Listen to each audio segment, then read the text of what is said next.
to engage in open and honest discussion about suicide and suicidal behavior. The Department of Counseling at St. Aloysius Tutor University is conducting a workshop on the theme Embracing Life, Nurturing Hope to acknowledge and value the beauty of human existence. As we begin today's enriching program, let's take a moment to invoke God's blessings upon us.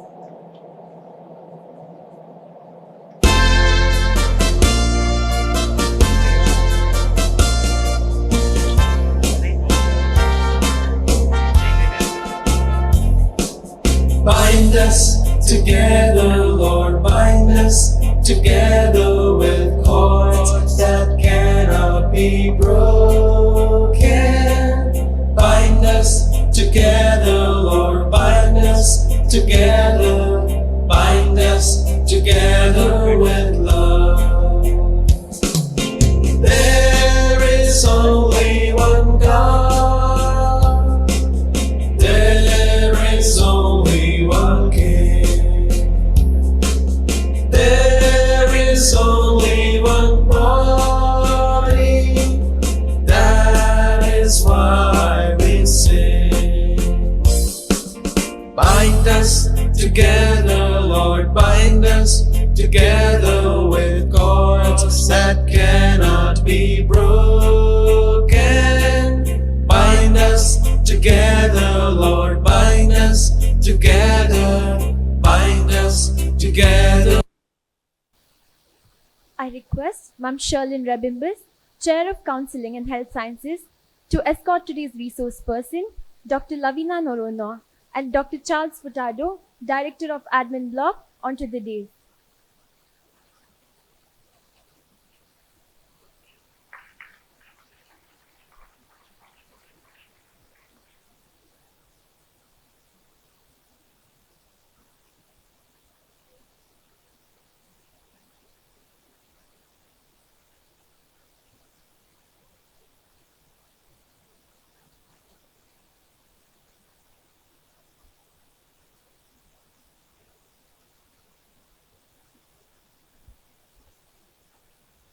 A small cheer and a great welcome makes a merry feast.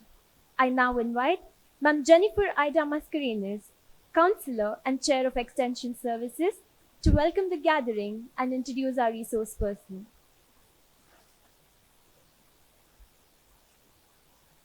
Good morning, respected dignitaries, faculty members, and dear students. On behalf of St. Aloysius deemed to be University and the Department of Counseling, it is my privilege to extend a warm welcome to each one of you to today's workshop organized on the occasion of Suicide Prevention Month. The theme, Embracing Life, Nurturing Hope, is timely and meaningful. At a stage when mental health challenges are increasingly affecting young people, today's gathering invites us to reflect, learn, and strengthen a culture of compassion, care, and resilience. I warmly welcome the Director of Admin Block, Dr. Charles Furtado, who, despite his busy schedule, has graciously joined us. Your encouragement and guidance mean a lot to us, sir. Welcome, sir. We are deeply honored to have with us our distinguished speaker, Dr. Lavina Noronha, Director of Ave Maria Palliative Care, Founder Trustee of Sushek Charitable Trust, and Coordinator of the Mangalore Suicide Lifeline. We are grateful for your presence, madam, and we welcome you and look forward to your insights. Welcome you, ma'am. I also extend a warm welcome to Ms. Sherlyn and Chair of Counseling and all my colleagues in the Department of Counseling whose vision continues to guide our students towards a holistic growth. Welcome you all. Finally, a very special welcome to our dear students. Your participation reflects a shared commitment to valuing every life and nurturing hope in our community. Let us together make this day not just a program, a workshop, but a step towards creating a supportive and life-affirming culture. So now it is my privilege also to introduce our speaker for today, Dr. Lavina Noronha, a distinguished academician, counselor, trainer, and social worker who has dedicated her life to the service of people in distress and those in need of compassionate care. She completed her BA from St. Agnes College, her MSW from Roshni Nilaya, and her MPhil from Nimans, Bangalore. She went on to pursue her PhD in social work from the University of Illinois, USA, on a prestigious scholarship with a dissertation on parental response to suicide attempts of adolescents, a narrative analysis. Dr. Noronha has served in India and abroad as a counselor at Chetana Counseling Center, Mangalore, as employee assistant counselor at the University of Illinois, as associate professor and director of MSW program at Our Lady of the Lake University, San Antonio, Texas, and as a counselor with Vitas Innovative Hospice. On her return to India, she established Ave Maria Palliative Care, a residential hospice for the terminally ill in Omanjur, which she continues to direct. She also coordinates the Mangalore Suicide Lifeline, offering vital support to individuals in crisis. An accomplished trainer and speaker, she has presented and published extensively on themes such as mental health, spirituality, stress management, suicide prevention, grief therapy, and palliative care. She also serves as a visiting professor at several institutions, including Anapoya deemed to be University, St. Agnes College, and the Centers of Carmelite Spirituality. Beyond her professional life, Dr. Noronha finds joy in reading, writing, music, travel, and gardening, which reflect her holistic approach to life and service.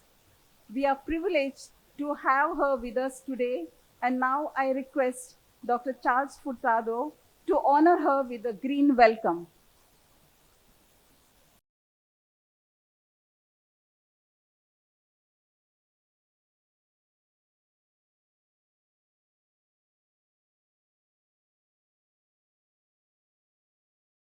Watched Dr. Lavina Noronha from very close quarters, nor have I been in close touch with her in the recent years, but I know her for a very long time. And here is somebody who is very special, and I'm not trying to adulate her or flatter her in any way. I'm speaking from my heart because I have great respect for her and the work that she is doing. She's somebody who practices what she preaches. And life that we have, it is very precious. It's a very precious gift. And God has given this gift, and we cannot refuse this gift. It's very sad to see many a time in the papers and in the social media that people have decided to reject this gift, which is so precious, the gift of life. So I'm very happy that this kind of awareness is being created by our counseling cell, which is full of dedicated counselors.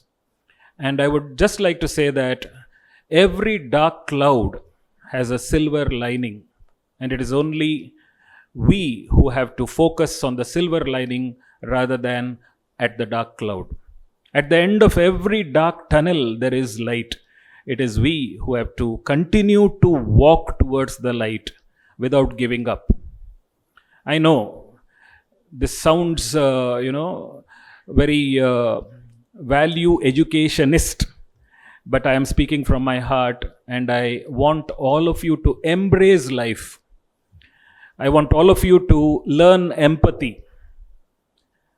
and look up to people like Dr. Lavina Narona, who don't speak much, but their life itself is something which is a role model to all of us. In fact, I listened to her TED talk recently, and I had even posted it in our St. Aloysius staff members group. I'm sure many might have listened to that. So here is somebody who is showing that she can be in the right place at the right time and do what little that she can do, which ends up being a miracle. So as I promised, I will not speak long, but I would like to say that I'm very happy, ma'am, to have you with us today.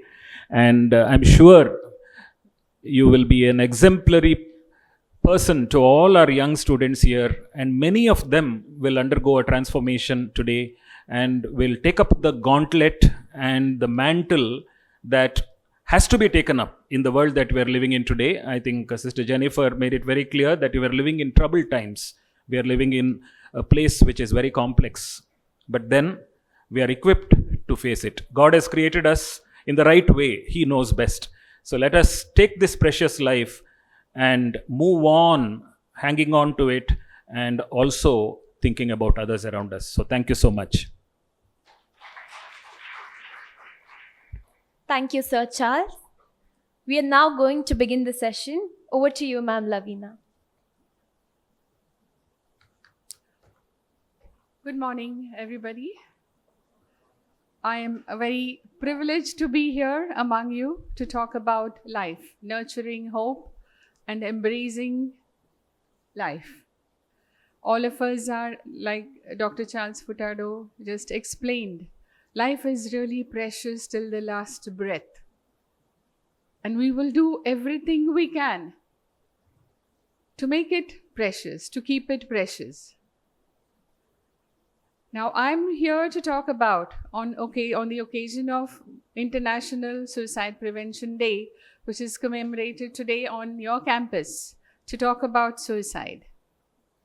It's not a wonderful topic to talk about early in the morning, but we have to talk about it because all of us, every one of us, are affected by suicide. How many of you know someone who has died by suicide? Raise your hands. May not be family members, relatives, close friends, but how many of you know someone who has died by suicide? So almost every one of us are impacted by suicide. Suicide is not an individual problem. It is a community problem. It is our problem. Even if someone is talking about or thinking about ending their life, his or her life, we are all here to do our best to make sure that it doesn't happen, or we have to prevent suicide.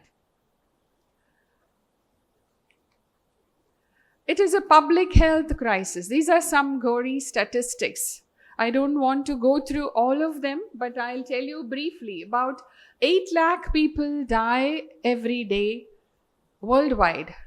And of these 8 lakh people, 1,35,000 are from India. And these are statistics from 2012. And today, 2025, the statistics, the numbers are a lot more. This is a last recorded global as well as Indian suicide rate. Every hour, 15 people die by suicide. And every 55 seconds, one person dies by suicide in India. We don't say committed suicide anymore. Some years ago, we used to say so-and-so committed suicide. Suicide is not a crime. Indian Constitution has decriminalized suicide. Not too long ago, until then, suicide attempt was punishable offense. And people were imprisoned for 2 years for attempting to kill themselves. And if they were successful, their family members were fined 500 rupees. Those days, 500 rupees was a lot of money. So now it is no longer a criminal act. So we don't say committed suicide. We say someone died by suicide. Someone died in an accident. Someone died by suicide. It's not a sin. it is not a crime. Because if you say committed suicide, if you make it criminal, people will not seek help. So we want everyone to seek help and not wait till they are actively suicidal in order to receive help. The state of Karnataka is number 5 in all the southern states. We have a few states before us. And farmer suicide is number 1 in Karnataka. When it comes to student suicide, the state of Gujarat tops the list. There are many students contemplating suicide or thinking about, planning about dying. And there are many reasons. We'll see what we can do. In the year 2014, 570 students died by suicide. And in 2022, that number, this was post-COVID. So COVID is partly responsible, but COVID is not the only reason. It rose to 12,526 in the year 2022. So what a remarkable change in the rate of suicide. How does suicide affect survivors? Who is a survivor of suicide? We, through our Suicide Lifeline, we work a lot with suicide survivors because the person who dies by suicide dies once. But his or her family members, close friends, relatives, significant others, they die every day. Is it fair to kill them every day? No. Now, are people selfish who think about suicide? No. It's the pain that makes them think about or contemplate suicide. At that time, there is this gentleman called Dr. Edwin Schneidman. We call him the father of suicidology. He's done a lot of extensive research on the topic of suicide. And he has coined the word psych ache. He says a person who is contemplating killing himself or herself goes through this intense agony, a fight between life and death. And during this psych aches, intense psychological pain, the person is drawn towards ending his or her life. We have medicine for headache and backache and toothache. There is no tablet, there is no medicine, there is no pill for psych ache. But we can do a lot. We'll see what we can do later on. So survivor is one who is left behind. One who is left behind by the one who died. And that person is affected the most.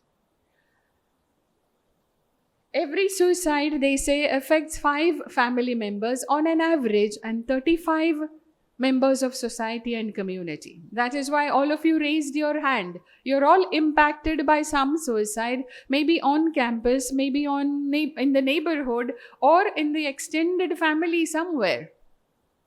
So one person's death impacts 35 people who are some way remotely connected to the person, and 5 very close family members, maybe parents, spouse, children.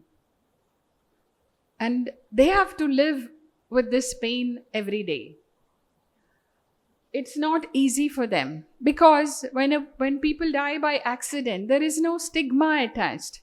But when people die by suicide, we say that they don't have anything else to do. They are very selfish. They did not think about other people. They are self-centered. We label them. We brand them. We also brand their family members. You were the mother of this child. What were you doing? Were you not listening? Did you not keep your eyes open? It's not her fault. But the survivors, family members go through this guilt every day. Maybe I did not listen well enough.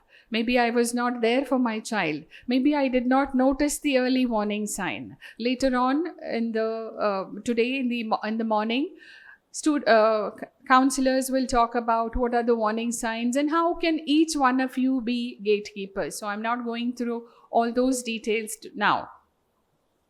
So the grieving also is very complicated. This is the Mangalore scenario. In 2017, 2-3 of us, Dr. Roshan Montero and Sister Mari Evelyn from St. Agnes, Dr. Roshan Montero from School of Social Work, St. Aloysius College, and I met somewhere and we were just talking about every day we open newspapers and we hear about suicide. What are we doing? We just read about it, we feel sorry, we offer our sympathies and we close the newspaper and forget about it. And I said, we have to do something, but we are all busy. Doesn't matter. Let's see if it is a problem in Mangalore. It is a problem in Mangalore because when it comes to suicide, only 1/3 of the suicides get reported. 2/3 are swept under the carpet. They are termed as accidents because of the stigma attached. And that's why even when people attempt suicide, they don't receive the help they need because no one wants to talk about it. Unless you admit that, my daughter, my spouse, my father attempted suicide. He needs help, she needs help. Maybe we need some clinical attention or intervention. Unless they seek help, you cannot offer help. So that's what happens. 2/3 are, it's like a tip of the iceberg. We only know about 1/3 of suicide rates. All those statistics I talked about earlier, they're not the real statistics. They are the recorded ones. Unrecorded ones, we have a lot more numbers. So the gravity of the situation, the intensity of the problem is really, really very, very large. So we decided to do a survey of students 15 to 22 from 9th standard to postgraduate students, and we were alarmed by the statistics. It was just a survey of questions. Have you ever felt like quitting? Have you ever felt like taking your own life? Have you attempted? And we came with these. This is just a preliminary data, preliminary analysis, which says almost 4.5%, more than 4.5% had a history of past suicide attempt in the last 6 months. And nobody knew about it. And 6.79%, almost 7% had thought about it sometime in their life. Had just an idea, they did not do it. And then we said, these statistics are alarming. We have to do something. We need to start a lifeline of support, and that's why Suicide Lifeline came about. After the next session, you will be given a bookmark with the number to call. If any of you or any of your friends need to talk, you don't have to be suicidal. If you're upset, if you're angry, if you're sad, if you're anxious, if you're stressed, you can call the line and talk to somebody. It really helps because most of us, we are very individualistic nowadays. We live in an individualistic society, even though we call ourselves collective society. It's I, me, and myself. I don't care about what my neighbor does, what the person next to me is thinking, because I am too overwhelmed with my own burdens. So it's important to keep our eyes and ears open, and we have to reach out to other people. So we started this lifeline of support, and to date, 3,087 people have called our line. From 2017, October 2nd, we started operation. We have 35 trained volunteers. They're not paid. They're all volunteers. They're available on call for help day or night, 24 hours a day, 7 days a week. And if people need, those who call need extra help, they need a little bit more intensive help or therapy or medication or counseling, they are referred to counselors for face-to-face counseling. These are some myths and facts about suicide. The first one, those who talk about suicide never do it. What do you say? Fact or a myth? Those who talk about suicide never do it. Anyone?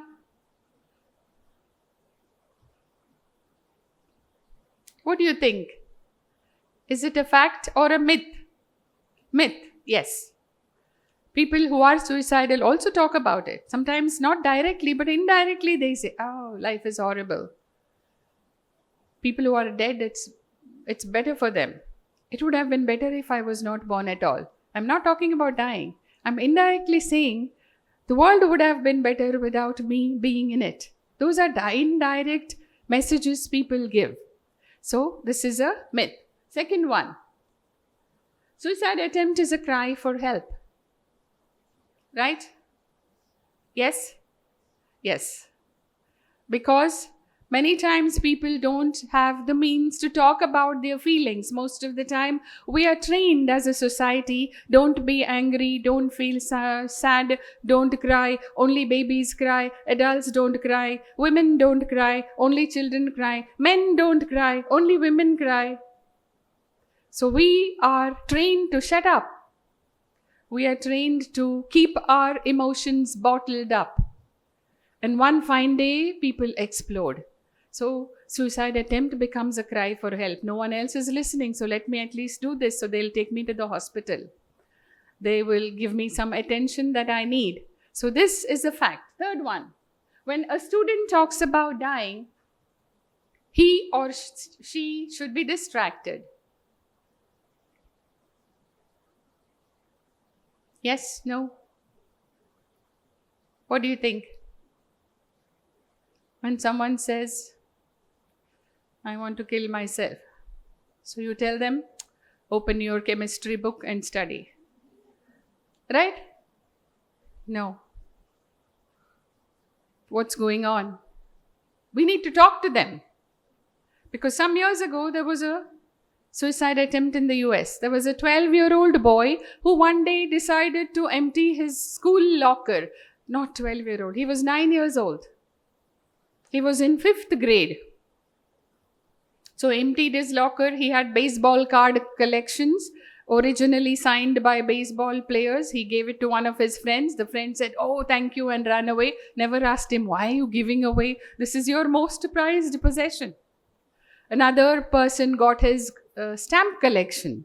Those who collect stamps, these are precious for them, especially those who have this philately hobby.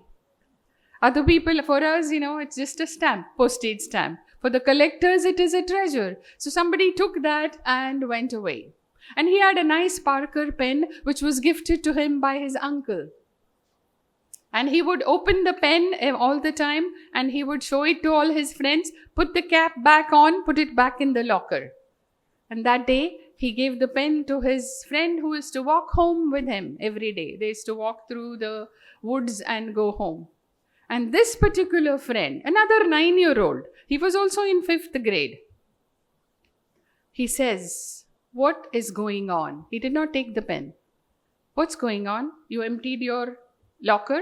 All the books are in your backpack. You gave away your stamps, your baseball cards, and now you're giving away your most precious possession, your Parker pen given by your uncle. And he says, I don't need it from tomorrow. What do you mean you don't need it? Even if I tell you, you don't understand. He says, sit down. Everybody had gone. Only 2 boys were left in the classroom. Sit down and we need to talk. There's nothing to talk about. Even if I tell you, you will not understand. And this another 9-year-old says, you try me. So he says, okay, I'm going to kill myself. That's why I'm not going to come to school tomorrow. That was a weekend, Friday. So Monday I won't be there. Are you crazy? See, I told you, you will not understand. That's why I didn't want to say. I said, what is going on? Why have you made this decision? And he says, on Monday is the court hearing. My father and mother are getting a divorce. And the court will decide on Monday which parent will have custody and which parent will have summer visitation rights. So I'll be with one parent for 9 months, another parent for 3 months during summer vacation. And I don't want to be alive to see that. So now you understand? You are a fool, he said. Still you don't understand my pain? And this boy says, at least be happy, you will have your father and mother. After Monday, they will not be in the same house. What do you mean? What's there to be happy about? I don't have father and mother. Oh, they're also divorced? No, they're dead. What do you mean? You never mentioned. Then I never had an occasion. How did they die? We were in a car crash. I was 6 months old, baby. And in the car crash, I was thrown out of the car along with the car seat. Father and mother died on the spot. But you are happy. Yes, I've learned to be happy. You don't know your father and mother? No, I was 6 months old. I only have 2 pictures. I live with my grandmother. Before going to bed, I look at my father and my mother, say good night to them and go to bed. In the morning, I wake up and look at my father and mother and say good morning and start my day. I have learned to live. So take your pen back and I want to see you back in school on Monday. And he says, promise me? Yes, after listening to your story, I think I'll be back on Monday. I am better off than you. So he came back to school. Did not have stamp collection and his baseball card collection, but he had his pen. And he finished his PhD in psychology. And he wrote his first book. And he dedicated, this book is dedicated to Adam, who returned my pen when I was 9 years old. If he did not return my pen, I would not be here today. So what a wonderful story of resilience. Child who had lost both his parents had learned how to live. And he was teaching another 9-year-old. They did not have any degree in counseling.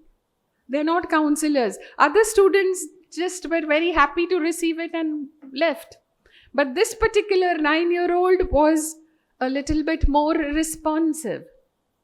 He had more empathy. He walked in the shoe of this person and he challenged him. And that's how things can change. So I don't know why I told you this story. Okay. A student who is thinking about suicide should not be distracted. You sit them down, talk to them, listen to them. What's going on? How can I help? I cannot solve all the problems in the world, but I can listen. I can spend 5 minutes because most of the time we make time. We wait till people die and then we take a bouquet of flowers and attend their funeral service.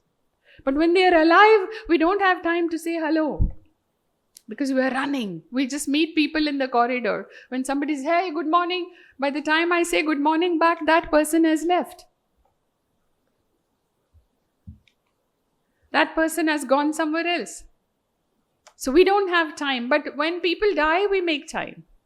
We don't have time. We don't have money to give one flower to somebody when they are alive. But we adorn them with truckload of flowers when they die, when they cannot even smell them, when they cannot even see them. So we wait till that time. Why wait? Why not do it today? Say thank you. Say sorry. Say I love you. Don't say before I die, I'll say sorry. Because what if I die today? There's no sorry. It's left undone. So whatever we have to do it today, do it now. Don't wait for tomorrow. So this is what you have to do. So don't distract them. Don't say open your books and study. You talk about it. How can I help? What's going on in your life? Most of the time, it is some difficulty or another they are not able to cope with. Those who attempt suicide never kill themselves. Is it true?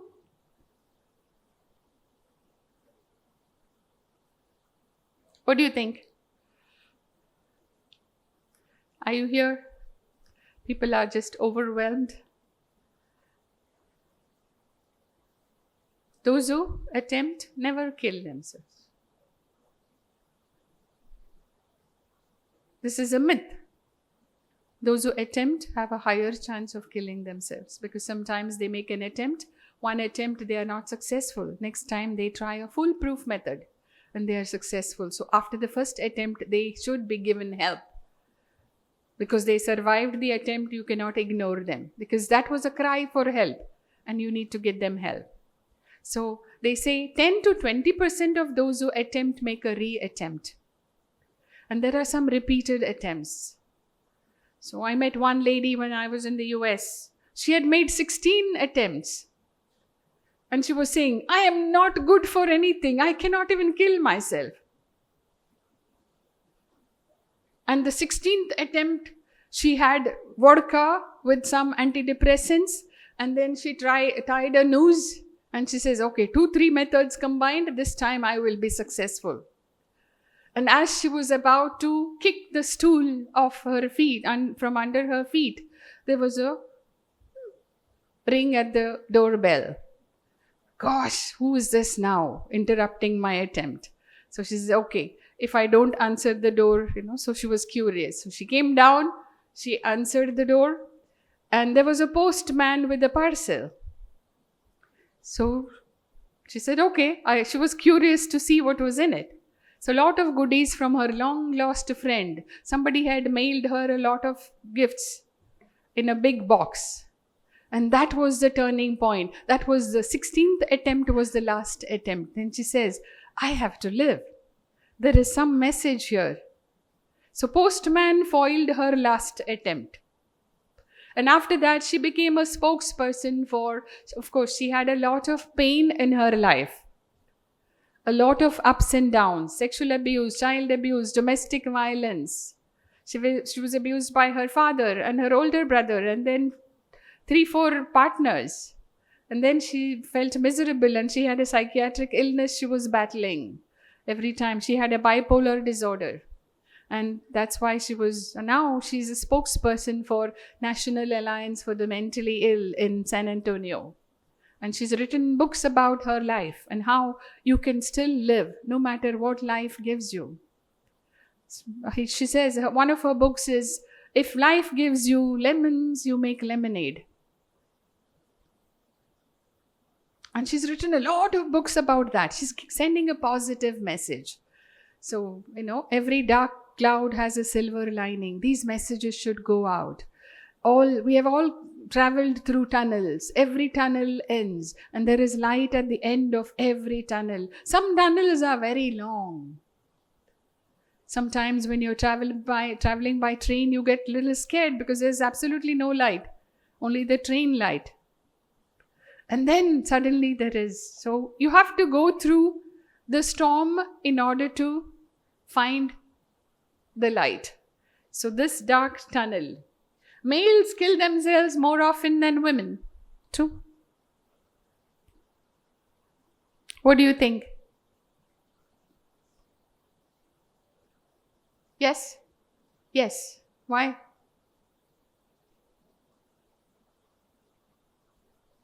Why? Anyone? Women can answer. They suppress their emotions. Okay, that's not the reason, but the real reason is males use more violent, lethal methods than women. Women are a little bit dramatic. They say, I want to jump into the well. They make an announcement. I'm going to kill myself. You're having an affair. I want to kill myself. So there is always a chance of rescue. Males do it very silently. So you only come to know after the death. So that is why statistically males outnumber females. But women attempt more. Men die by suicide more. Suicide is a cowardly act. Is it true? Yes? No. But suicide attempters are not heroes either. But they are not cowards because it's the pain that makes them. The first suicide I was exposed to, I was only in 3rd grade. One of my neighbor, she killed herself. She was in love with a person of another community and her mother says, nothing doing. You cannot marry him. He doesn't belong to our religion. So those days you used to get kerosene from the ration shop. So she doused herself in a whole can, 5-liter kerosene, and lit herself on fire. All the neighbors were running, so I too went without asking my parents' permission. Later on, I was reprimanded. I was only in 3rd grade. And she was completely burnt, but she was not even just a whimper, little bit. When the paramedics came and they were moving her to the stretcher, she was saying, Solpamella. That's all. And the whole thing, from head to toe, she's burnt. And the worst thing was her mother had gone to fetch water. So when she saw her child saw her daughter ablaze, she just poured 2 buckets of water on her daughter. So she was cooked. So there was more pain. From Kulshekar, she died when she reached Nandur. She did not make it to the hospital. But I had all these questions in my mind and I was bombarding my mother with questions. She said, who asked you to go to see first place? Who gave you permission? And now you're asking me all these questions. I don't know. You study about it and you tell me later on. So I had this question right from 3rd grade. Why would people do this? Because I was afraid to light a match. If I was using 10 matchsticks, as soon as it lights, I used to drop it down because I was afraid of the warmth. And here is another lady, she was only 15 years old. She was in 10th grade. And to light herself, to burn herself. So it is not cowardly act. People have to be very brave because the pain inside is so intense that the pain outside doesn't mean much to them. So they are not heroes either. So we cannot call them cowards. We cannot laugh at them. We cannot discount them. We have to understand the intensity of the pain. Those who kill themselves are mentally ill. True? No. Anybody at the spur of the moment, some acts are impulsive, some are well-planned acts. They plan suicide for 2-3 years. So there's a lot of time to interrupt their plan and intervene. Some, it is impulsive. This happened, somebody called me a donkey, I want to kill myself. So sometimes it is that way. Sometimes it's much serious, very serious than that. So it's not cowardly act. Those who kill themselves are not mentally ill, but some have depression, some have anxiety, some have obsessive compulsive features, some are addicted to substances, some are addicted to pornography. Now addiction to cell phone is killing a lot of people because they are not able to sleep, they are not able to eat, they are aggressive, they are angry, they are very violent. If you take the phone away from them, they become very violent. So some people are homicidal because of this. Some people become suicidal. I don't have control over my addiction. It's worse than drug and alcohol. The cell phone addiction. They cannot live without their cell phones.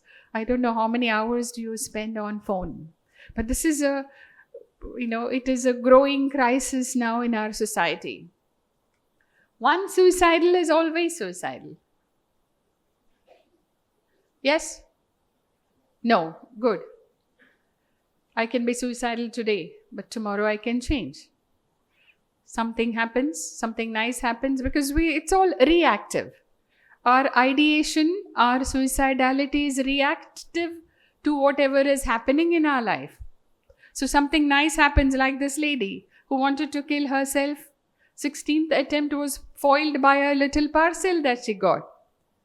People still care for me. Some long lost friend has remembered to send me this. And she had forgotten it was her birthday next week. And then she suddenly remembered, oh, I'm celebrating my life next week. And what am I doing now? Ending my life. It's not possible. So this is what happens in many people. That is why there is a window of opportunity. At that time, if they meet the right person who can listen to them, they don't need lecturing. They don't need you to talk to them. They just need you to be with them. Most of the time you say, sometimes, people are not in a very good mood. So you tell them, hey, what's going on? You're in a bad mood? Just leave me alone, they say. So if they say, leave me alone, you should not leave them alone. You just sit with them. After 20 minutes, that person will get tired. Are you going to say anything? No, you just said, leave me alone. So I'm leaving you alone. I'm not talking to you. But just because you are sitting next to me for 20 minutes shows that you really care. Even if I told you, you get lost, you leave me alone, that person is still sitting next to me. So there is hope. So that's what we can do. So that window of opportunity, you say the right thing or you are there for somebody and that helps to people. All of us can save lives. You don't have to be a big savior. We cannot save the whole world, but we can save a few people, few lives. One person, if you make a difference, that's enough, one at a time. Someone is feeling better because of me. That's enough for me to go on. The whole world is better because of me. I don't know.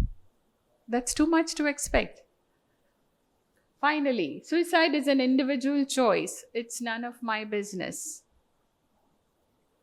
Right? Wrong. That's why we are here. That's why all of you are here. It's all our business. We have to mind other people's business when it comes to mental health issues. So even if you are told mind your own business, you don't mind your own business. Because your business is my business. I care about you. I live in a society. I belong to a family. I belong to a community. If something happens in my community, I am responsible. So I have to be more responsive. Good news is that suicide is preventable. 80% of the suicides can be prevented. 20% I don't have control over. So 8 out of 10 give warning signs. And in the next session, you will be learning about what are those warning signs. So there is hope. We need to keep our eyes open. We need to keep our ears open and look for those warning signs.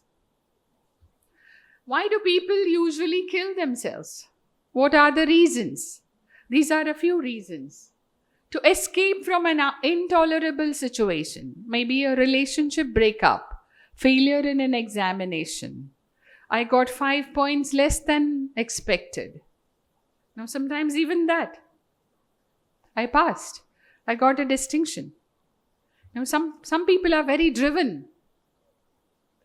They want to get 99%. There was this engineering college student who killed herself because for the first time in her life, in the second year of engineering, 4th semester, she got 4 points less than her classmate in one paper. From kindergarten to second year of engineering, she was number 1. Always a class topper. This time she became second in one paper. Other papers she had topped. She went to her hostel room and killed herself. I cannot tolerate being. So when you compete in sports, you compete because everyone cannot get a gold medal or a silver medal or a bronze. There are a few medals only. All 100 cannot get medals. It's okay. You have to complete the race. Sometimes, in primary schools, we see teachers. Some people are walking to the finish line and the teacher says, hey, come back, you're wasting everybody's time. Don't do that to students. Ask them to complete their race. Doesn't matter. Life is not about winning or losing. It's about completing the race. Have I completed my race? Have I succeeded in graduating? Doesn't matter. Percentages don't matter. Is my photograph in the entrance of the college? There is no place for everybody's photograph. Doesn't matter. But I will do what I can do. I have done my best. She has done her best. That's all right. And I can live with that. So that's what we have to think and feel. To get help. It's a cry for help. So if I attempt suicide, I can get some help. Wanting to be punished. If I've done something wrong, I feel guilty. And to punish myself, sometimes people can become suicidal. To avoid being punished. If I go home, my father will kill me. So before that, I kill myself. It happened some years ago also. These 10th standard students, 3 of them were best friends. And one of their friend had failed. The other 2 passed with distinction. But they were empathizing with the friend who failed so much that all of them went to the store, got rat poison, consumed it, and they wanted to die together. It's not fair that we got distinction and you failed. So We want to go with you, so they all planned it. And the one who failed survived the attempt. Those two who got distinction, they died immediately. One, they found them on the hillock on the way to their home, and they were taken to the hospital. 2 died and 1 survived. And the ones who survived did not really have a reason to die. So sometimes it's like that. So wanting to be punished or wanting to punish oneself, wanting to escape punishment, to end a conflict which is considered to be intolerable. Some situation where you feel, most of the time youngsters go through relationship. You are my world. And the person says, I have found another world. Thank you very much. Goodbye. Now it says, my world is gone. What can I do? I cannot live. So we put all our eggs in one basket. People do that in investment also. Basket tilts over, all the eggs are crushed, there's nothing you can do. I will find a better person than me. The fact that I am in a relationship with someone and that person is cheating on me is an indication, even after marriage, there is a danger of being cheated. So it's good that you showed me your true colors now. This was not meant to be. But when you're emotionally involved, you feel that you cannot live without somebody. So you have to live and show them that you can still survive without them. And you will get a better person. So relationships, one-on-one relationships. Don't get too attached to one person. You have to learn to be detached. You have lots of friends. So don't get too attached to one person, because one person goes away or gets a transfer, you cannot live without them. In response to voices, this is when people have psychotic illness like schizophrenia. They hear voices. Voices tell them, you're good for nothing, you're a bad person, you jump, you do this, you do that. So when 600 voices are speaking at the same time, people just respond to these voices. So this is where they need mental health intervention. Risk factors for suicide. There are many. Some of them are intense feeling of hopelessness, helplessness, worthlessness. I am not good. There is no light at the end of the tunnel. I will not amount to anything. I will not pass. I will not succeed. I'll never get a job. It's okay. 5 interviews I failed. 6th one I'll land a good job. Maybe those 5 were not meant to be. It's all right. If I wait, I'll get a job in a better company. But most of the time, what do? If I compete in sports, I have to be gold medalist. If I answer an exam, I have to come first. Second is not an option at all. So we have to lower our expectations from ourselves. It's good to hope for the best, but we have to prepare for the worst. There is a possibility that I will fail. Sometimes we fall. It's okay. I don't have to stay where I am. Get up, brush off, and start walking again. For a few days, I'll be limping. And then I'll be able to walk. So that should be our philosophy. And that message you should give other people too. Being single, being a widow is also a risk factor.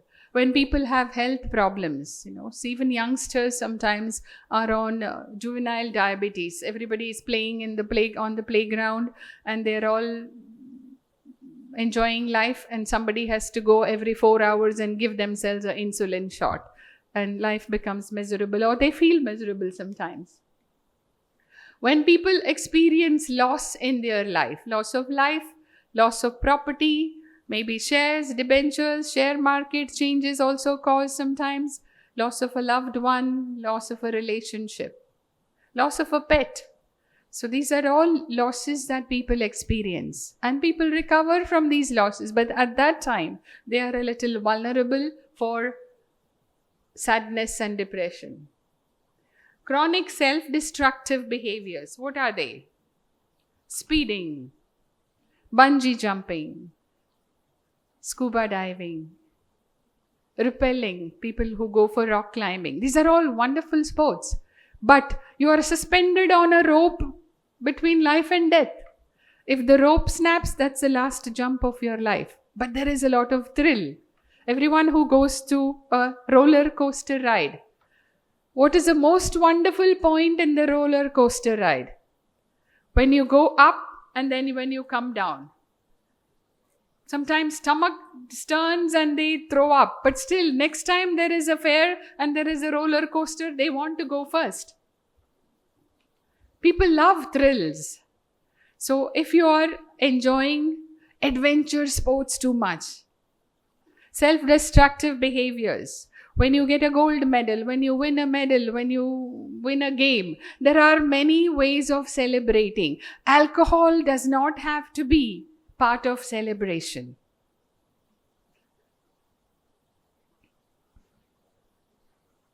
Alcohol doesn't have to be part of my celebration. So we have made it that way. Without alcohol, we cannot celebrate. So sometimes people lose control.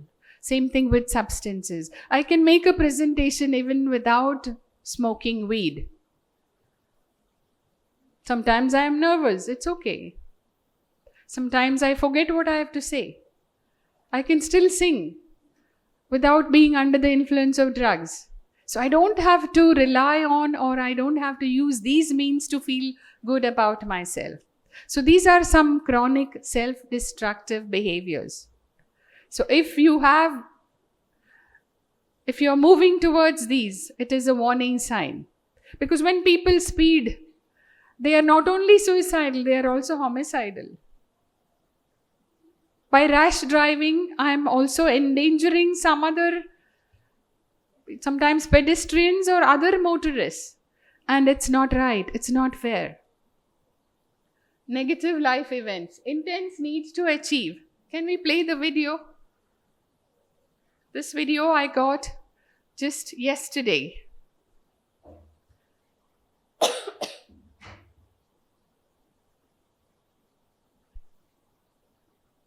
A 19-year-old boy from Maharashtra, that's him on your screen. His name is Anurag Borkar, scored what most of us can only dream of, a 99.99 percentile in the brutally competitive NEET exam. He had a medical seat in his hand, a future mapped out, and a family ready to celebrate. But on the very day he was to leave home to begin that journey towards becoming a doctor, towards starting his MBBS, Anurag took his own life. Now think about that for just a moment. A teenager who prepared with diligence and focus for one of India's toughest competitive examinations, but quietly carried a truth that no one saw. He left a suicide note that this wasn't what Anurag wanted. This wasn't what he wanted.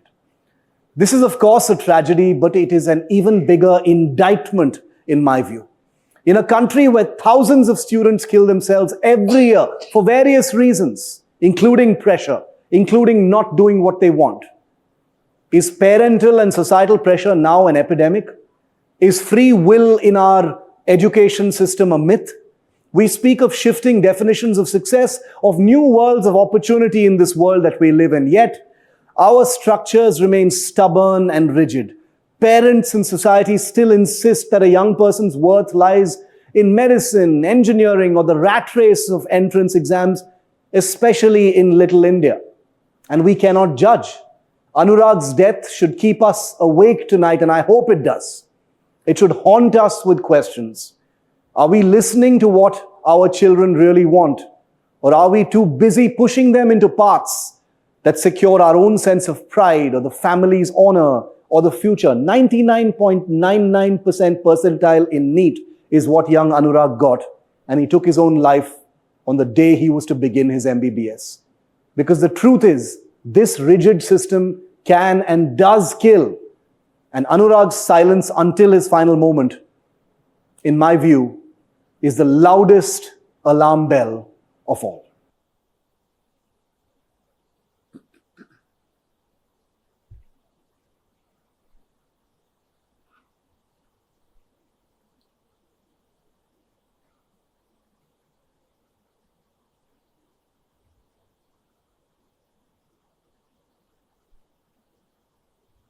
So sometimes it is parental pressure, sometimes it is pressure from self, like that engineering student.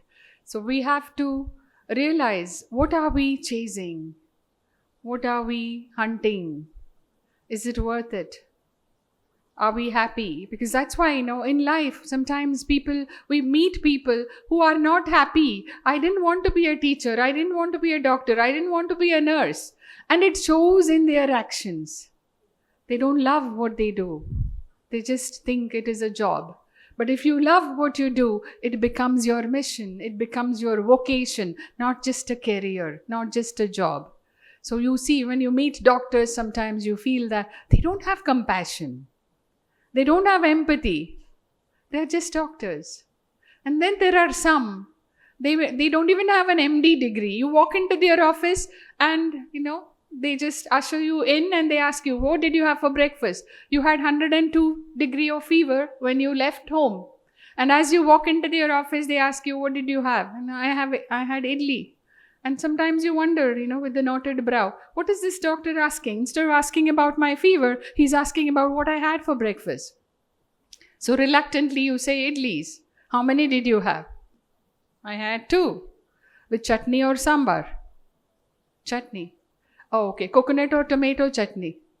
Green or red? After all that, the doctor says, now step up. Let me examine. Let me take your temperature. There's no temperature. It's normal. What happened to fever? But doctor, I had 102 when I started from home. So as you walk into the office, this doctor is wonderful. He doesn't even have to give you medicines. As you walk into the office, your fever goes away. That doctor is a real doctor who loves. He doesn't have many alphabets after his name. Only 4. MBBS. That's all. No MD, FRCS, London, nothing. No alphabets. So sometimes, we get carried away with the alphabets before our name and alphabets after our name. And sometimes we forget our name. We only go by those alphabets. Life is not like that. So we have to think about what we can do. About survivor, we talked about. These are some issues or symptoms that we see in people who become suicidal. What are they? Sleep disturbance. If somebody says, I've not slept in a long time. Sleeping too much also is a symptom. Some people, when they are sad, they sleep a lot. Some people, when they are sad, they cannot sleep. Some have installment. They sleep in installments. 3 hours they sleep and then they wake up. Some people put on a lot of weight when they are sad. Some people lose weight when they are sad. So when you see someone putting on weight, you cannot say that person is very happy. No, there's nothing else to do. So I just indulge in eating potato chips all the time. How much ice cream? How many chocolates? So some people it's alcohol. Some people it's chocolate. Some are alcoholics. Some are chocoholics. Some are workaholics. All these are addictions. All these are abnormal behaviors. You have 1 scoop of ice cream, not 3 kg tub in one sitting. You have handful of potato chips, not 1 kilo potato chips. So potato chips are okay, but how much? The quantity is also important. Feeling guilt, lack of interest in pleasurable activities. Leave me alone. I don't want to watch. I don't want to. They change their grooming style. They have not taken a bath in many days. So you talk to them, you ask them, what's going on? You have not shaved in a long time. You're wearing the same thing for 3 days. You're not writing your notes. You look a little preoccupied. So these are some things we can notice in people. Energy level is very low. They're dragging their feet everywhere. Instead of everybody's running and they're just trying to force themselves. So these are signs. Energy level becoming very low. Concentration is poor. They are forgetful. They go somewhere and then, oh, I forgot. Today was the exam. Yes, but I brought the wrong book. I thought it was algebra exam. I got something else today. So I cannot concentrate. Concentration is affected. Appetite either increased or reduced. Psychomotor agitation. They are pacing to and fro. They cannot sit in a place. We call them, ants in the pants. If you have ants in your pants, you cannot sit still. So that's how it is. They are very agitated. They are restless. And these are signs that we can see. There are some we cannot see. You have to ask questions to understand what's going on. But these are some things, these are external signs that we can see. And finally, suicidal ideation. When people say life is not worth living, I'm going to call it quits. World is horrible. Life is horrible. There is no end to my problem. I cannot solve. So these are some things people talk about. Most of the time, people who are suicidal, they don't really want to die. That is why we've had 3,000 people call our line. Very few of them have called when the suicide attempt was in progress. One of the persons was walking on the railway track and then he called. But the fact that he called means that he was still ambivalent. He wanted to die, but he also wanted to live. But he didn't know what to do. So he called from the track. And the person, volunteer, first responder who was listening to him, what time? Next Ernakulam Express will be here in 7 minutes, he says. Sir, and then she called me, ma'am, somebody is on the track and he's calling me. What do I do now? Even if I call the police, because he says train will come in 7 minutes. Police will take 7 hours. So in Mangalore, sometimes. Now they are a little faster, but sometimes. So I said, you just pretend that you cannot hear and say, hello, hello, can't hear you, sir. There is a static. Can you come up to the platform? Can you sit? I cannot hear. So let me try, she said, and that worked. Sir, 7 minutes are there, but can you come? I'll talk to you. And then she went on talking, this is happening, that's happening, I'm a born loser, everything I started failed, I have so much debt, that this. She just listened, then what happened? Okay, I understand, you're in a lot of pain. And then she heard the train pass. And then he says, Madam, Ernakulam Express is gone. And you were talking about all sorts of things. My train also is gone. Sir, there are solutions. But I have 5 lakhs in debt. Let's talk about solutions. So then that person survived. So there are some people who call when they are on the verge, some people who when they are contemplating, some people when there is an attempt in progress. So in those situations, you have to call the police so that police can get them. I've already slashed my wrist. And there is no time to talk to them. There is no empathy or anything. So very few situations, but most of the time, they just need someone to listen to them. That's all. So they don't want to die. They want to be rescued, but they don't know what to do. What is the solution to their problem? But when they are in the dumps, when they are in the tunnel, everything seems very dark.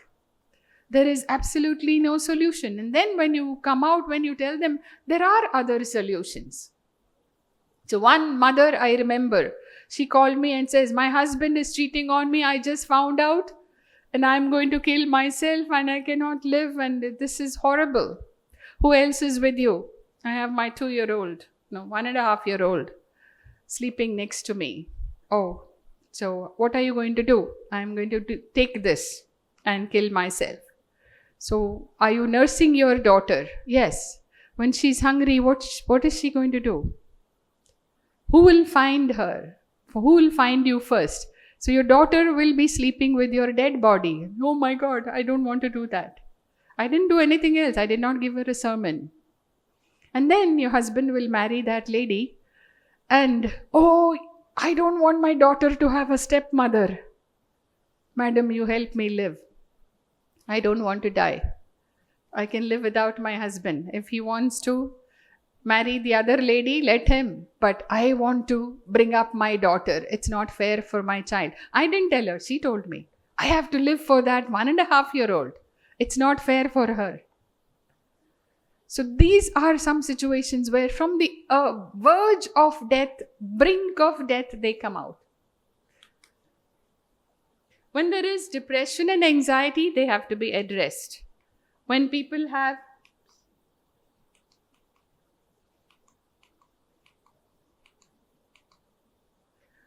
people need attention, they need to be heard.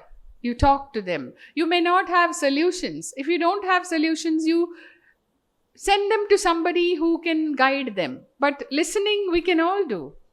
Most of the time when you're upset, you don't go to a parent or a teacher or even a counselor. You tell the person who is sitting next to you. And if that person is trained, there is nothing like it. So you can do a lot to prevent. Pay attention. Discourage isolation. When people say, leave me alone, you don't leave them alone. Don't listen to them. You just sit next to them. Keep an eye on them. Don't interfere too much, but you are there. If you ever need to talk, I am here. Even if they say, get lost, don't be angry, because they're not really angry at you. They don't know what to do. Their thinking is muddled and they come across as very rude. And we cannot take it personally. Encourage a healthy lifestyle. There are many ways of celebrating successes. And I don't have to put down someone else in order to feel good about myself. So sometimes we do that. We ruin somebody's life. I don't feel good about myself. So when I paint a very horrible picture about somebody, then I feel compared to that person, I feel good. So if I have that need, I need to work on that.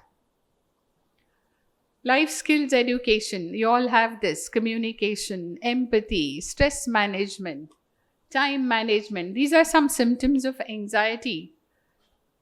All of us feel anxious at some point or another. Exam time, practical, sports, presentations, competitions, job interview. Anxiety is part of life, but too much anxiety takes away the performance. So we have to be a little bit careful. Little anxiety is good. It makes you do things. If you're not anxious at all, you are too laid back. That's not good. So somewhere there has to be a balance. But if it is too much of anxiety, if you're not able to concentrate, if it's affecting your sleep, if it's affecting your performance or study habits, then you need help. The same with depression. Feeling sad is a normal emotion. Sadness is a normal emotion.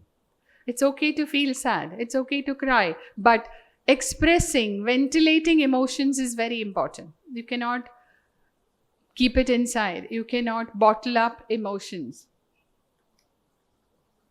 When somebody talks to you about dying, don't send them on a guilt trip. How can you do that? Did you think about your father? Did you think about your mother? I was feeling horrible, now I'm feeling more horrible.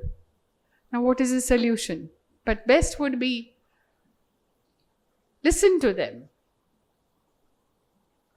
You're running away. You're a coward. Don't say that, because that shows that I don't really understand. So in order to walk in their shoe, you have to feel the pain they are feeling, as if it is your pain. My parents are not getting a divorce, but I can understand what that boy is feeling, whose parents are or planning to get a divorce. How to cultivate happiness. How to be happy. What can you do? Happiness is a choice. Agree? Some are happy, some are not happy. How are you feeling today? After listening to all the details about suicide prevention and intervention. You can still be happy because you have to celebrate life. I have to be grateful for what I have. Happiness is a choice. We choose to be happy. There is no pill for happiness. So there was a senior citizen in the senior citizens' home. There was a lady who was, what happened?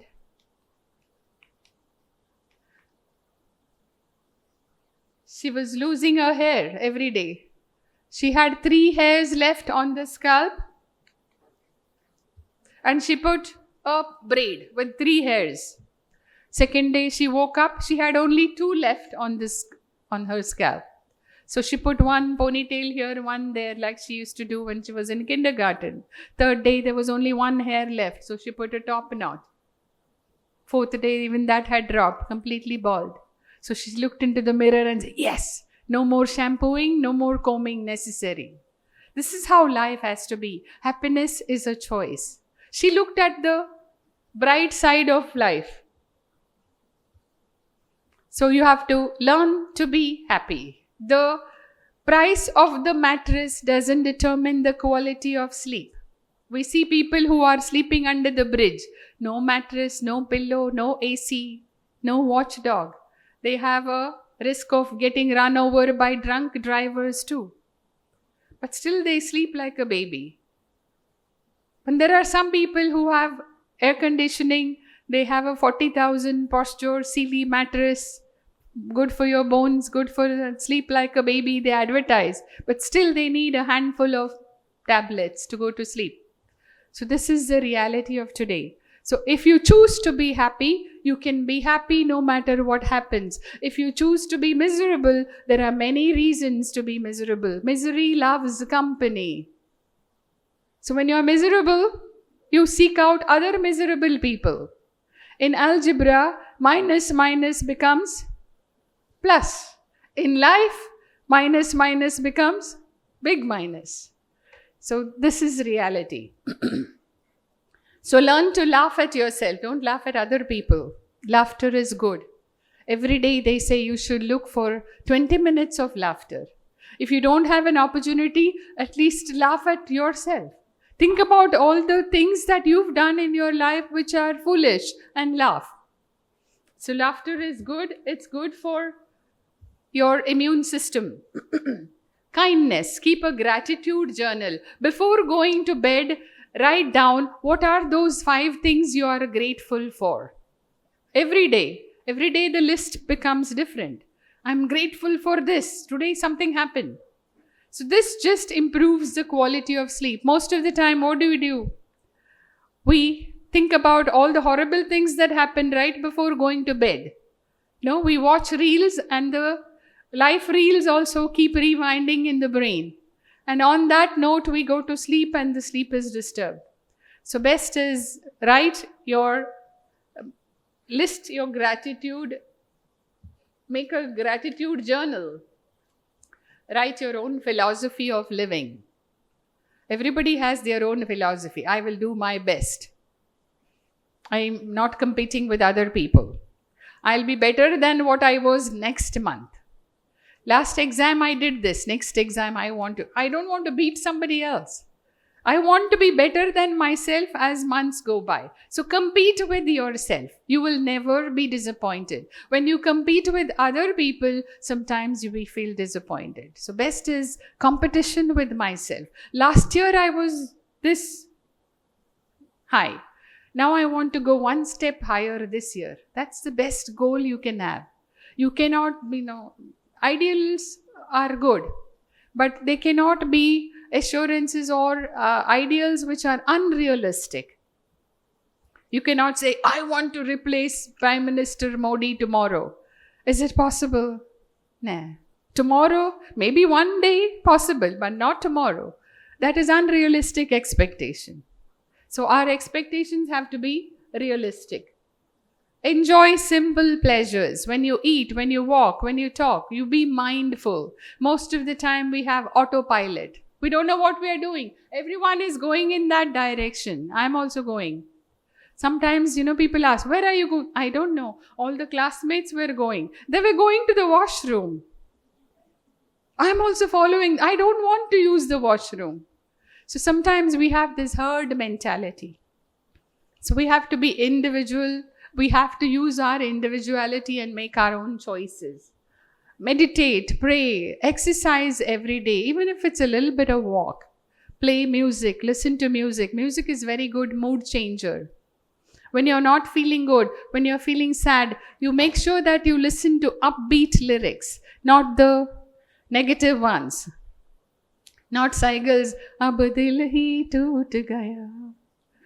So when you listen to that music, you feel more horrible. So you listen to something positive. And that you can do on a daily basis. Time management is very important for students. 11th hour, we get up. Most of us are very productive in the 11th hour. The 12th hour, it is due. 11th hour, all the creative juices keep flowing. And we produce masterpiece. When in June, when people remind, we say, that's due in December. So let me start working on it in November. We're also like that. Even if you sit with it, it doesn't happen. June, July, August. Only in November, when there is pressure, you start becoming more creative. Reward yourself. Go on vacation. Mental holidays, we call them. Mental vacation. Go to Kerala and come back in 10 minutes. No permission needed. Don't do it during class time. When you have free time, you can go to Switzerland, go to the Alps, enjoy the scenery, come back in 10 minutes. And you really feel that you have rejuvenated. These are called mental holidays. Build resilience. How can you be strong? How can you be strong? Failures make you stronger. Every fall that you have, the harder you fall, the higher you bounce. When you take a ball and bounce it to the ground, with what force you throw the ball, with that force it bounces. So every fall becomes a lesson. Every experience, sweet, bitter, sour, all sorts of experiences, they make you who you are.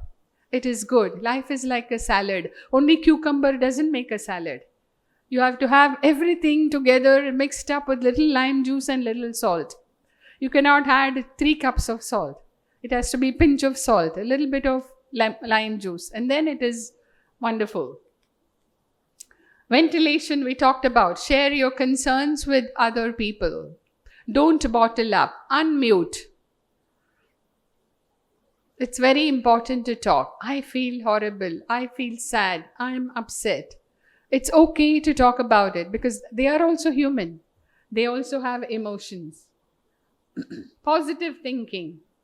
I can do better tomorrow. Today was a good day. Tomorrow will be better. Don't dwell on yesterdays. I cannot change my yesterday. It's gone. It's history. Today I am responsible. What is yet to come also I don't have control over. So I have to enjoy today, one day at a time. Don't wear a mask. Don't pretend to be strong. It's okay to break down. It's okay to cry. It's okay to feel sad. It's okay to be upset. It's okay to be anxious. It shows that you're human. You're not superhuman. You're not divine yet. And we have to realize that. And we have to encourage other people also to be human. This is our lifeline number.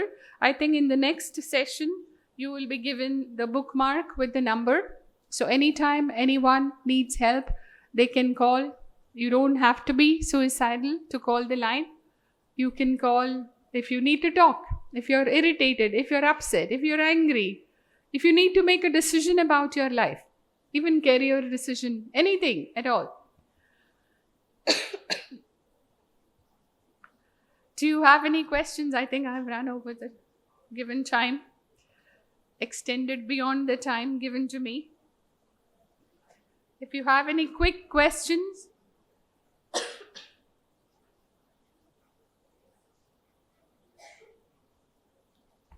Thank you, Ma'am Lavina, for conducting this session and sharing your valuable insights. We have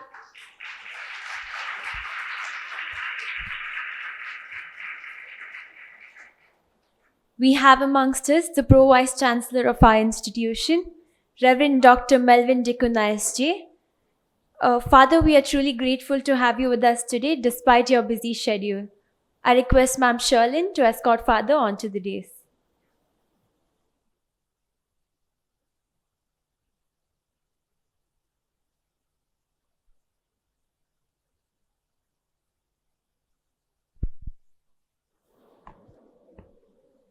Father Melvin is the beacon of light of our institution. May I now request Father to address the gathering.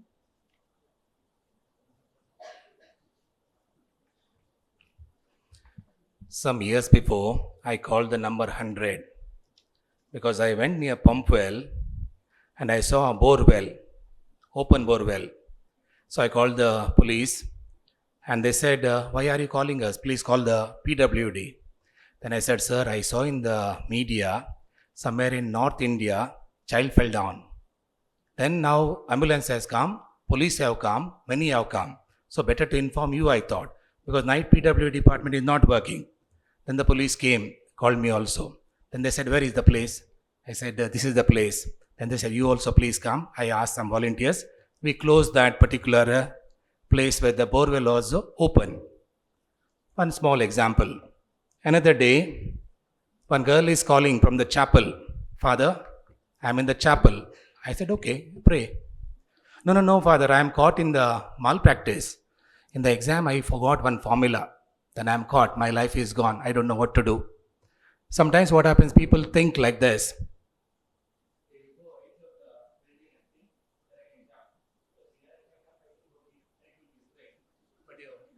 You may not die as such, but people think like that. So in some buildings, what you have done is we have put the cover. Even Netravati Bridge also, there is a cover is put so that you may not jump easily. So this student, I told her, now what has happened? Malpractice committee. Very simple, I am part of the malpractice committee. We will listen to your story and maybe what will happen? You will lose only one paper. They will ask you to rewrite that paper. That's all, nothing to worry about. Now what people are thinking about you, about me? Which people? Where people? How people? It becomes very difficult. So don't imagine, as Madam mentioned, many reels are running. What X will say, what Y will say, what Z will say. Imagination. In the world of imagination, we are lost. I went to Bandar police station recently and the policeman told me, Father, our students are very sensitive. As soon as somebody says, Nimma appa hige, they are very angry. Appa nige heldaralla. So the fight starts. In the Loyola Hall, the other day there was a fight. Then I asked, why you are fighting? No, he blamed my father, he blamed my mother. I can't tolerate that. So sometimes our tolerance level is very less. Sometimes we fall in love, but we find it difficult to remain in love. So as soon as there is love is there is new life is there. Then they are very happy to celebrate. But the boy is saying, or the girl is saying, no, I don't want a new life as such. Then the problems begin. How can I have new life when I am still in the college? I think yesterday there was a rose ceremony where the student is getting married. So after 18, I think you can get married, right? So nothing to worry about. What is important is communicate. As Madam mentioned, I myself called her 2 times. Not about suicide as such, but in the context of how to help people. So she is also involved in this palliative care, helping people. So we can help in different ways. So talking to them, understanding, seeing the situation, half the life will be over in a way. So if this train has gone, next train will come. So that way we may not miss the train wholesale manner.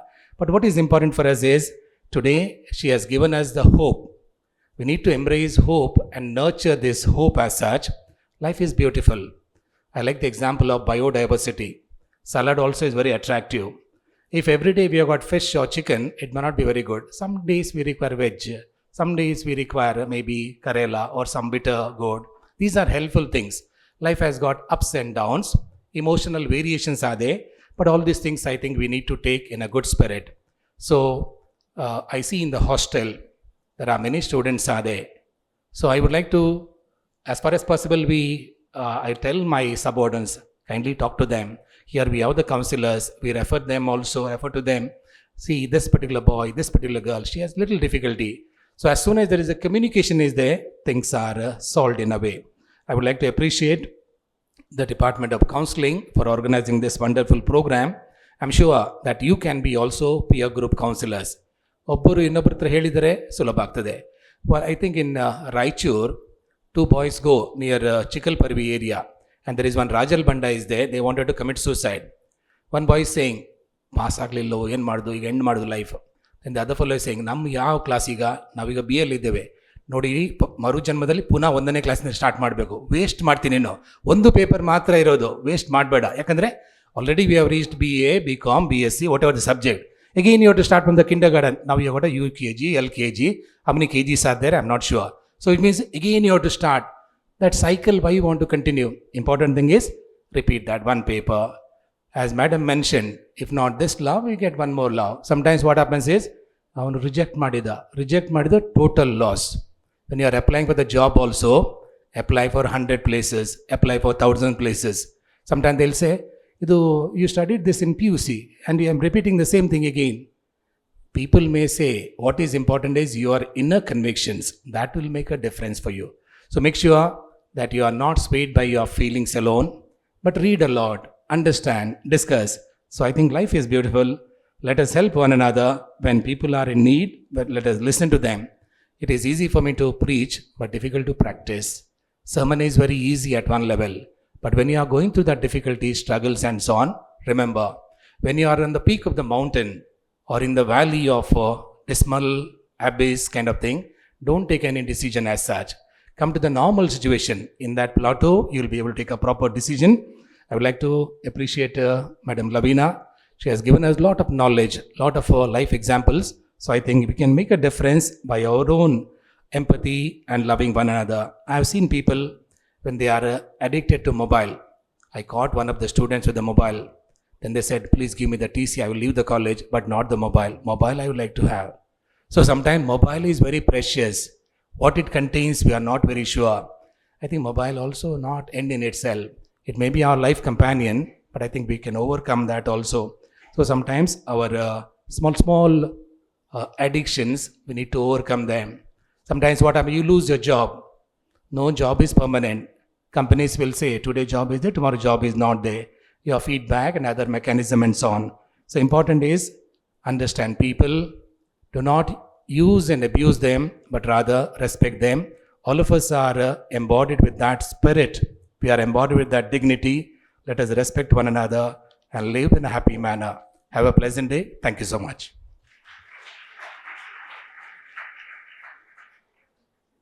Thank you, Father, for that beautiful message. I now call upon the Chair of Counseling and Health Sciences, Ma'am Sherlyn Rebimbis, to propose the vote of thanks.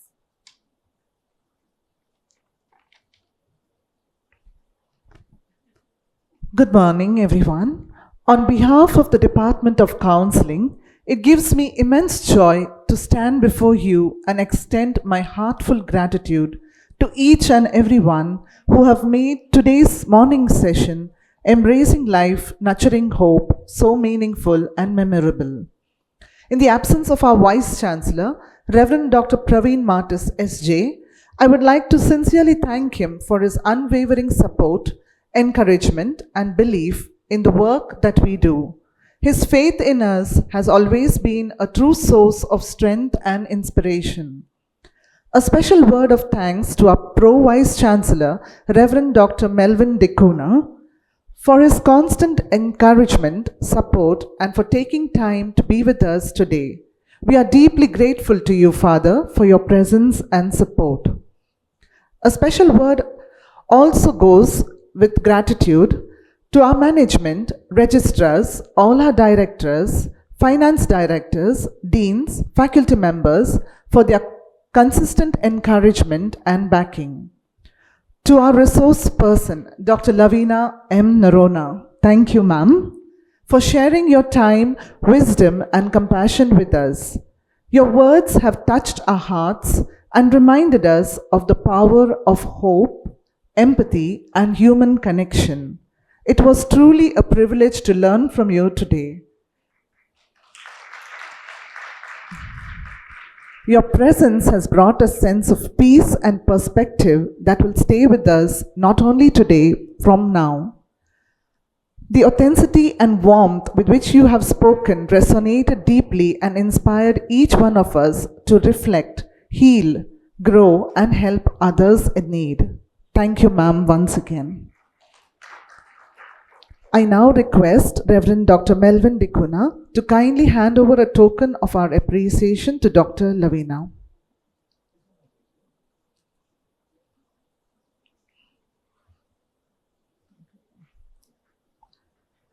I would like to place on record our deep appreciation to our incredible buddies and volunteers Thank you for taking responsibility and working hand in hand with us to make this day run smoothly. We are grateful to our maintenance team, Mr. Godwin and Mr. Sean, for ensuring that everything runs smoothly behind the scenes with much care and dedication. A big thank you to our talented media team, Mr. Manoj, Mr. Jayant, Mr. Pratik and team for beautifully capturing the essence and spirit of today's event. To our vibrant and cheerful MC, Miss Carol, thank you for guiding us through the program with such grace and keeping the energy highly throughout. Thank you, ma'am. To my own amazing team of counselors, I cannot thank each of you for your dedication, creativity, and the heart you put in every detail for today's planning and executing of various events. Thank you very much. And finally, dear students, thank you to each one of you present here. Thank you for being a part of today's journey. Your presence, openness, and shared commitment to the cause have made truly today's day special. Let us continue to walk together with courage, compassion, and hope, embracing life and nurturing the light within us and around us. Thank you. Thank you, Ma'am Sherlyn.